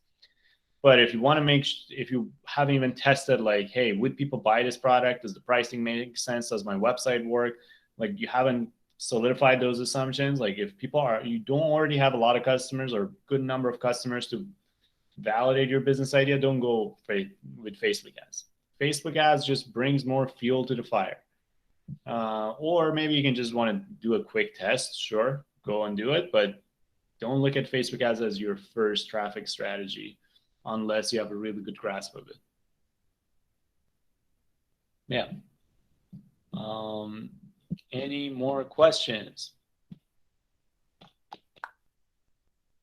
You can think of it, you can type it, that document, I think we lost the link to, that you can type your questions. Let me look at that. I can't even find the link. I don't think anybody asked there, or did they? I'll find it if you want to ask there. Are there any free content websites that you can share on social sites with a commentary? Are there any free content websites that you can share on social sites with a commentary? What does that mean? You want to use footage for like a video and you just need stock footage?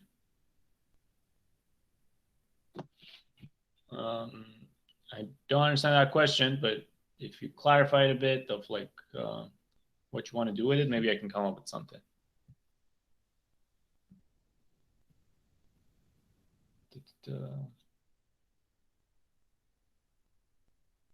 Nafisa, did you want to type it? Oh, maybe adding free content to your website. You can share with your content, like finding a blogger for your e-commerce site. Oh, okay. Yeah, so, oh, yeah, your mic is not working, or at least I'm not hearing it. I don't know. Did it work for someone else? I couldn't hear you, but maybe you can just type it out quick, like in a short. So one of the really good websites to test out if you just want to hire a blogger is called freelancer.com. That's a good one. And Upwork. Upwork is my preferred one. So here you go there. You can find freelancers for any task you want. And the prices range from like $10 to $100 a blog post. Like you can get someone to write you a blog post for $10 and you get what you pay for most of the time, but it scales. And the way it works is you go there, you write your job posting. I want to hire a blogger to write a 300 blog post on this topic, and my budget is $25 a blog post, $50 a blog post, $10 a blog post, whatever you want to say. And then all these people apply to your job and they say, hey, I want to do your blogs, and then you interview them and then you hire them. Articles on your niche area that someone else wrote saying, yeah, so I would just go on these websites. So if you want people to write, so there are people whose entire business and job is they have found a way to keep publishing articles on Huffington Post, and they have positioned themselves as an author on Forbes. Not super ethical in my opinion, but they go and write articles about people who pay them. So it's kind of against sponsored posts. They're not very open about it. A lot of these people are not also do it for free because they're always looking to write content.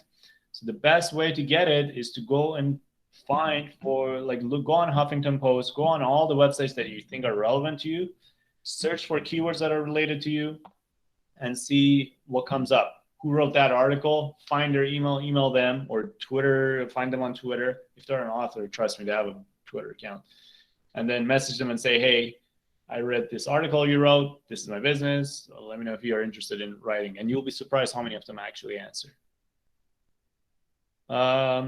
What's the best way to sustain? Actually, Nafisa, let me show you one more tool that's actually pretty useful. It's called BuzzSumo. Again, they have a free version, paid version. BuzzSumo, you give it a topic. It has okay, close. Yes. Okay, so you can find trending things on the web. So that's one. But you can also go and say eco swim some topic. Well, let's see, did I type something wrong? You give it a topic and it finds the most shared blog posts or whatever else you can think of that have been shared online. It takes forever for it to load, but shows you like the most popular articles or things people write about. So let's see, actually I'm in the wrong tab. Content, web. Let's see.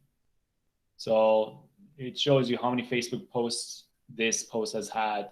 Spring summer thing, and then Frankie bikinis. I've never heard of this site, but apparently they get 27,000 Facebook shares. So that's a good place to write to and say, hey, I have this swimwear company, you want to write about it, or include it in your 2020 swimwear list. So that's a good website to find a list of niche websites that write about your topic, so you can reach out to them and say, hey, this is me, this is my product, this is what's unique about it, do you want to write about it? And a lot of times you get a yes. And that's the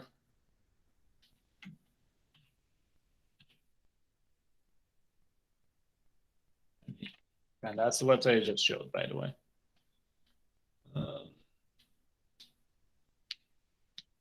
Books, traction, hacking growth. What's more, that's more what I meant. Hot articles in your area written by it. So yeah, so hopefully that answered your question. What's the best way to sustain long-term growth online is to have a bunch of different ways where you can get traffic.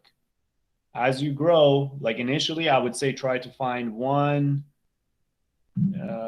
way to get traffic, right? Like one way, and you want to try. Maybe it's search, maybe it's PR, maybe it's product hunt, maybe it's your social channels. You blow up on Instagram. You're like, great, I can drive a lot of traffic to my website because I have a big Instagram page. And double down until you grow a certain size. And once you have that on a good roll, try to diversify your traffic sources. Maybe go after writing a lot of blog, but when you start, don't start a blog and a Twitter and an Instagram and a YouTube. You will spread yourself so thin, you can't do any of them properly. When you start, intentionally pick one or two main ways that you're thinking you can get a lot of traffic and see if it works. If it doesn't, stop doing it and then do something else. So having sustainable growth is all about not spreading yourself too thin and experimenting. That's all it is. And you will always find a way. It's surprising, but it works. Can you talk a bit about productivity app space after this? It's not as sexy as social content space. How do I get people excited? So the people who are super excited about productivity apps, I would say, let's do what we talked about. So let's see. That's a good question. So I don't know the answer of who are the productivity app enthusiasts? I'm just going to type productivity Reddit, see if there's a subreddit for it. Great, 500,000 members. Fantastic. So first thing I would do, I would spend a lot of time on this subreddit. 500,000 people are in this subreddit talking about productivity. I would go and see what's the top posts ever. Like what's the things that people find. So there's a lot of images, which is great because if I have an Instagram page, I'm going to download all these pictures and use it as content. Fantastic. It's memes and everything. But then there's a lot of like text posts that people have talked about that you can learn about. The other thing I would search for is search for apps and see what are the apps that people talk about in the productivity thing. So top, let's see. I made a note-taking app for visual learners. Just a reminder, an app, you don't need another method of productivity. You need to understand yourself.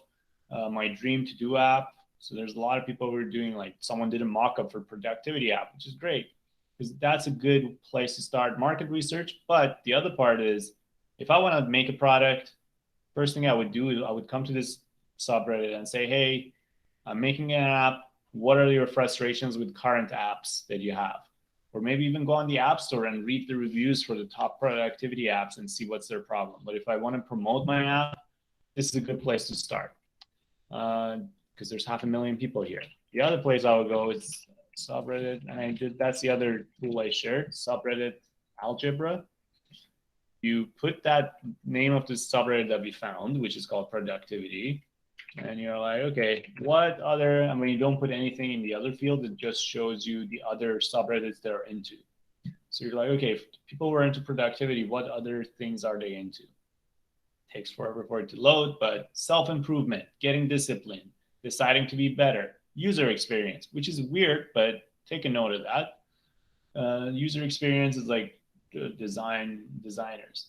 Stoicism, digital nomad, interesting. I want to learn. Data sets, which is weird again because that's like some data scientists would be into it. But as you go through it, SEO, you see a lot of tech related professions are also into productivity.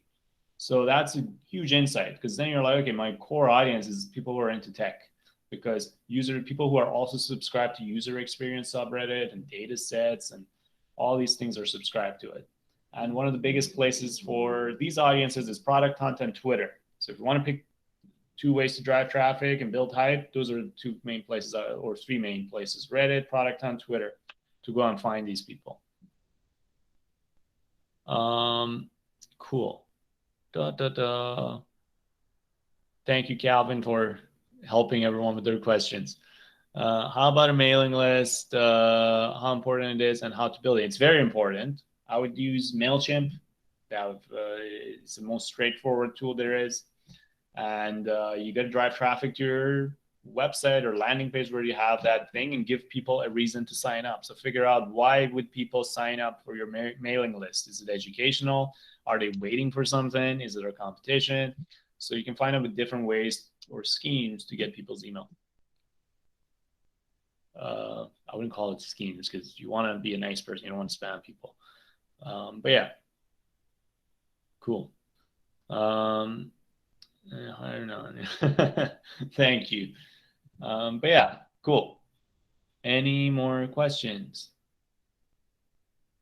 Talked about a lot of random stuff. That's how these this workshop specifically always go. It's all over the place, but hopefully useful. But yeah, cool. I don't know if they're, what are the resources to check application of augmented reality to online site? I don't know that one. That's a hard one, but resources to check applications of augmented reality to online site.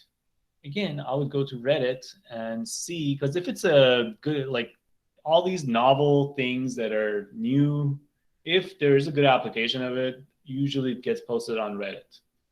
And usually it's better to search Reddit on Google. So let me show you something. So Google is the best search engine, even if you want to search one website, because Reddit's own search is not great. So let's go to Google. And so let's say I want to tell Google only search pages from Reddit. So what you do is you type site, semicolon, reddit.com. Cool. You said AR or VR? where was it? Where the augmented reality AR. So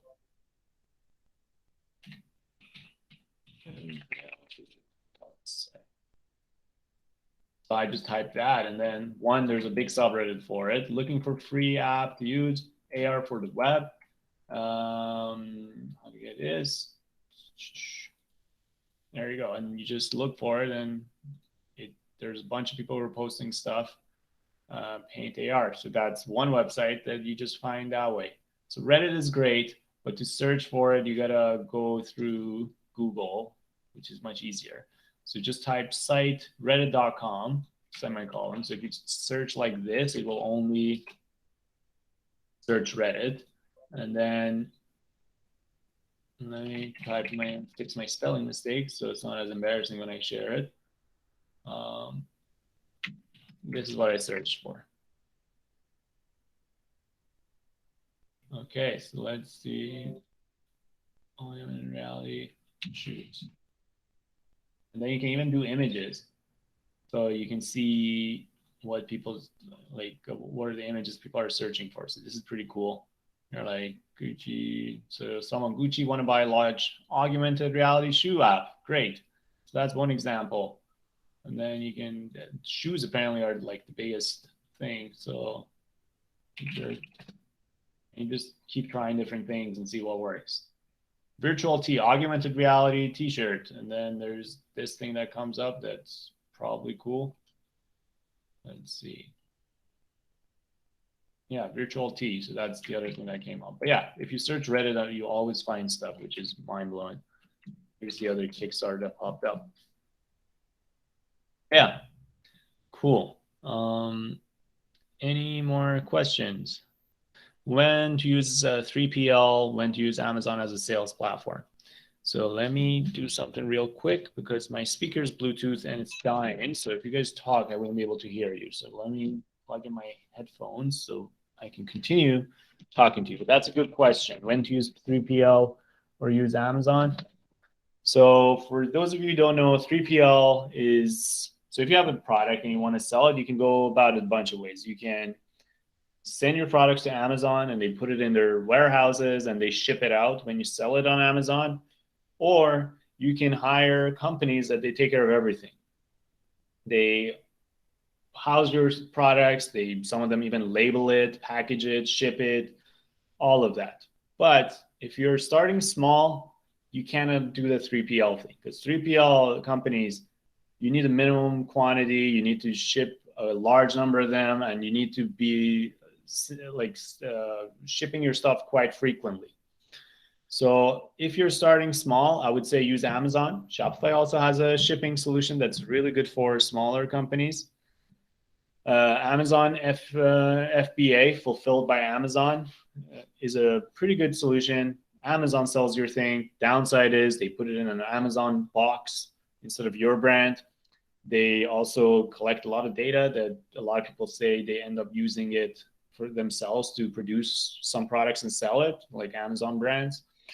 And you don't have that much control over how your product is showcased. But Shopify has this thing called Shopify Fulfillment, where it does kind of all of that 3PL thing and the Amazon benefit that you can do with smaller number of things. So that's another benefit of signing up Shopify. I keep promoting it. I promise this is what I genuinely think. I'm not just promoting where I work. But the good thing about that is you get custom branding on your packages, which is huge, instead of an Amazon branding. And you pay much cheaper compared to other ones. And it's pretty good for smaller companies. So that's one of the ways to go about it. There is a couple of other companies that are pretty good. Shippo is probably one of the biggest ones. So that's another one that can take care of your fulfillments. There's a lot of them. So now you have Shippo. Let's say, I recommended these two and you're like, okay, I don't like the ones that Amir recommended, but Shippo, so you go to alternative 2, that's the, website. So that's the other website I shared. I'm going to share it again. So this is a great website to find alternatives. And the good thing is you just need to find one solution, in this case, Shippo. And you go there and it gives you all the other ones.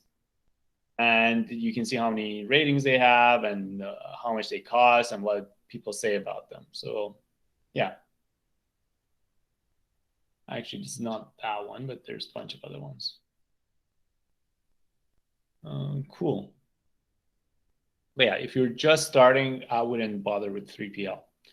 The friend I had who started the protein business, he ended up going with 3PL without having, frequent sales. And he ended up paying so much money to these companies just to house his products in their warehouses until he could sell them. So yeah, they're very expensive if you don't have a lot of volume of sales frequently. So that's the problem. So check out Shopify shipping, Shopify fulfillment, and also Amazon FBA, depending on what's your product and how you want to sell it. Is mailing list crucial? How to build it? Yes, I think mailing, like everything I say, is an asterisk, like not everything for everyone, but having a big mailing list is very valuable because if you think about it, if you have a big Instagram page and Instagram changes their algorithm, then your Instagram page is worthless. If you have a big YouTube page and YouTube changes their algorithm or they ban you or they don't drive as much traffic to you, then your YouTube list is worthless. Email is like when you actually own the list yourself. You can always email people. It's like the one open protocol on the internet that as long as you have someone's email, you can send an email. So it's a way more valuable form of subscription than other things you can get on social. And it's way more personal. And you can do a lot more with an email. You can put a link there. Like, so YouTube and Instagram and Facebook do their best that you can't link out from their site. Like they make it very difficult. So you buy the ads. But with email, you have full control how you send an email. So I would try to always, even if you have a big following, try to turn a good portion of your followers into mailing list subscribers.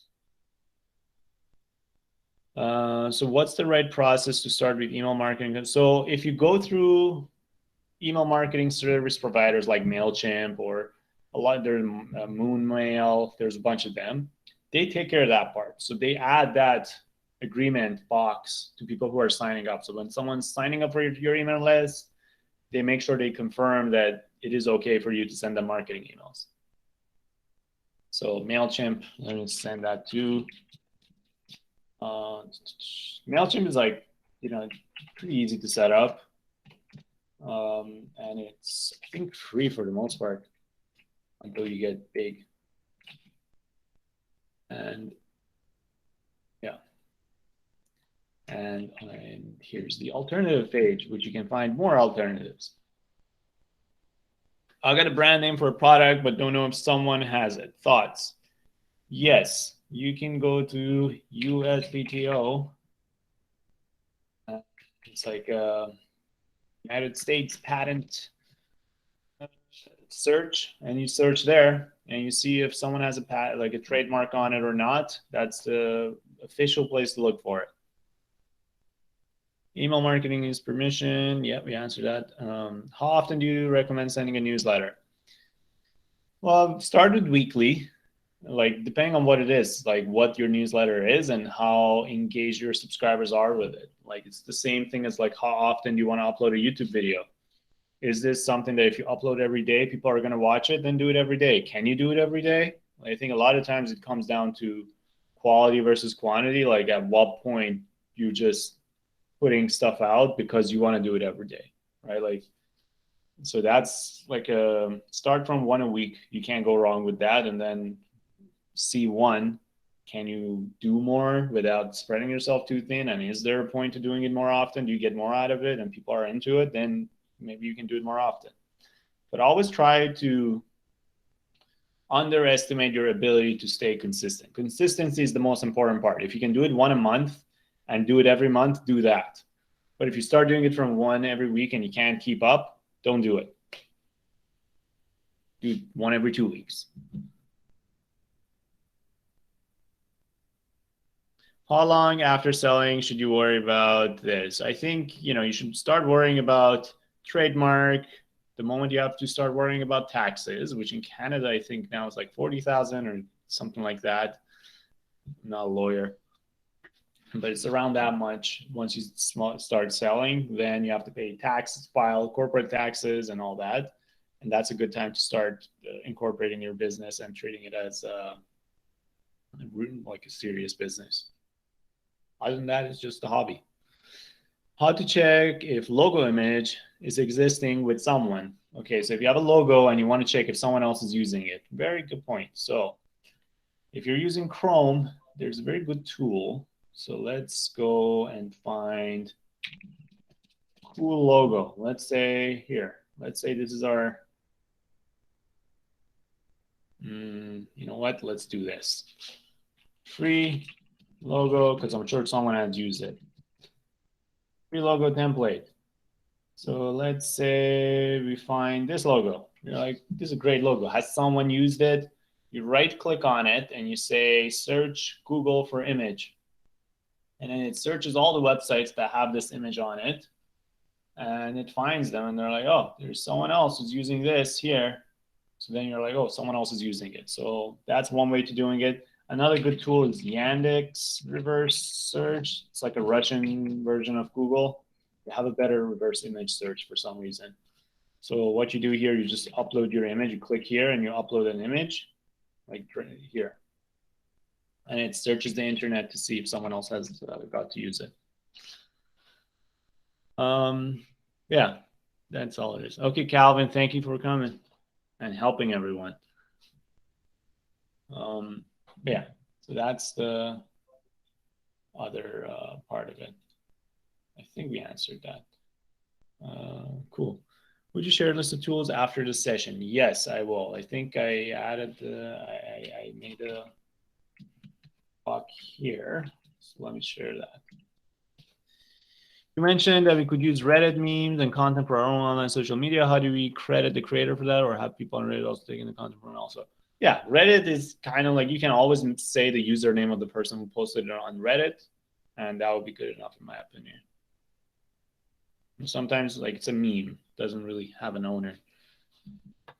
Sorry, I'm trying to do that Google search that you just did, but I can't seem to do it. Could you show us again? Okay, so make sure you're on Chrome. Oh, so okay. If you're not on Chrome, you can still do it. So you just got to go to, you got to manually do it. You can also install a Chrome extension to do it. So you go, actually you do this. You go to Google. Oh, sorry, I can't see your screen. Oh, sorry. Okay, you just go to Google and search for your image. So you're like, let's search for whatever. And then you click on the images tab and you click on this camera icon and upload an image. So if you don't want to go on Chrome to do it, you can do it this way as well. But if you're on Chrome, you can right click and say search Google for image. Awesome, thanks. You're welcome. But yeah. Cool. Any more questions? I got to say, this was the best session in terms of questions. There's so many questions.